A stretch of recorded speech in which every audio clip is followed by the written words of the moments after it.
Hello, this is John from caveofprogramming.com. This is the third tutorial in our series of tutorials for beginners in Java.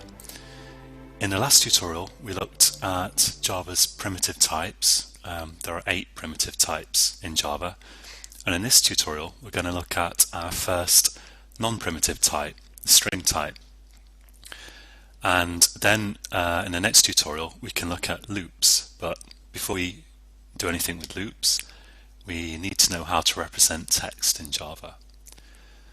So I'm in Eclipse as usual, and I'm going to create a new Java project, and I'm going to give it a name. Let's call it tutorial 3, and click next and finish.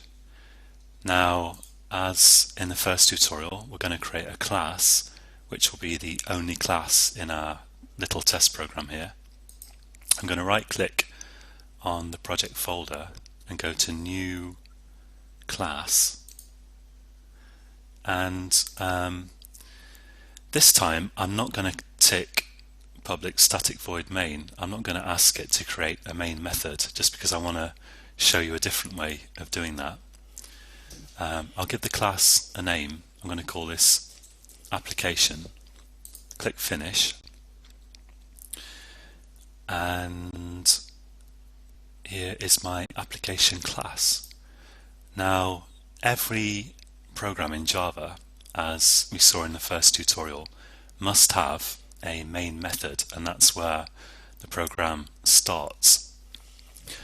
And one way of creating one, of course you could type it yourself here, but just to show you another Eclipse shortcut, I'll type main and press Control space and hit return, and hey presto, I've got a main method. The only thing is the indentation is all wrong here, and I'm going to select that and press tab once, because every time you have brackets like these, everything inside them should be indented one tab, otherwise you won't be able to keep track of what belongs to what. So we saw in the last tutorial that you can create an integer variable, which is kind of just a box that you can put integers into, like this. So int my int equals 7 semicolon, for example. And in the same way, you can create a string type which holds text, except that it's string with an uppercase S, because string is not a primitive type, it's actually a class. And I'll call this text, for example. It could be anything. And I'll set that equal to some text. Hello. So what's going on here? I'm going to labour this point a little bit because gradually I want to introduce you to the concept of objects and classes. And so string is a class, which means it's just a type. For example, in a real world we have cats, but the concept cats doesn't refer to a particular cat. It's a general type of something. It's a type of animal, in fact. And in the same way, string here is a type of object that can hold text. This is a variable which is capable of not of holding or storing a string instance, but it's capable of referring to a thing that has the type string.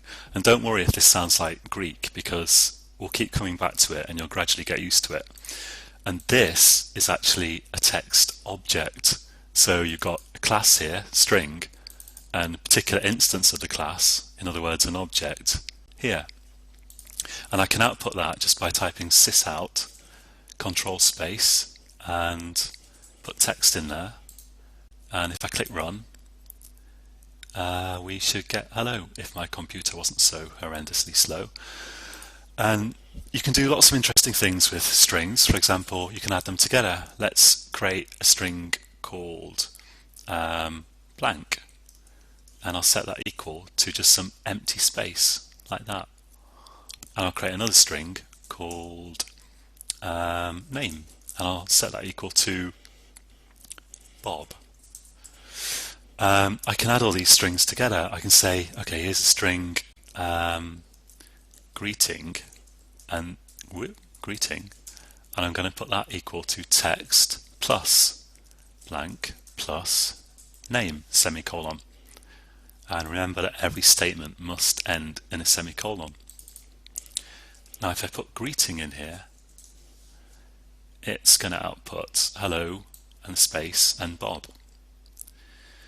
And in fact, you can add string objects together directly, because I can achieve the same thing if I type system.out.println, and I could write, for example, Bob plus some space plus hello. No, actually I wanted to type hello space and Bob, and then semicolon at the end of the line, and we'll get the same thing again. And you can also, if you've got, for example, an int, you can concatenate that with a string. When we add strings, we speak about concatenating. I'll type sysout control space, and for example, I can say my integer is, and add my int, and if I run that, my integer is 7. Hey presto. Notice this is a very laboured way of doing this, because I could have just typed one long string that said hello space Bob, but I've, just to show you addition of strings, concatenation, I've created 3 separate strings here. Lots of other things you can do with strings, and we will look at some more things in the next tutorial. But for now, I just wanted to show you how you can output some text and you can work variables into it. And one last thing is, supposing you have some variable, let's declare a double variable, double precision floating point number, 7.8, and of course I can put that in the middle of a string as well. I can say my number is plus, well, I missed off the variable name, my double plus, and let's just have a full stop, and that will also work. My number is 7.8. That's all for this tutorial. Pretty simple. Have fun, try adding strings together and see where you get. And in the next tutorial we'll look at loops, and we'll start really leveraging the power of Java to do things that would be incredibly tedious to do by hand. That's all for this time. You can find more information and tutorials on caveofprogramming.com. I hope you'll join me again for the next tutorial. My name's John, and until next time, happy coding.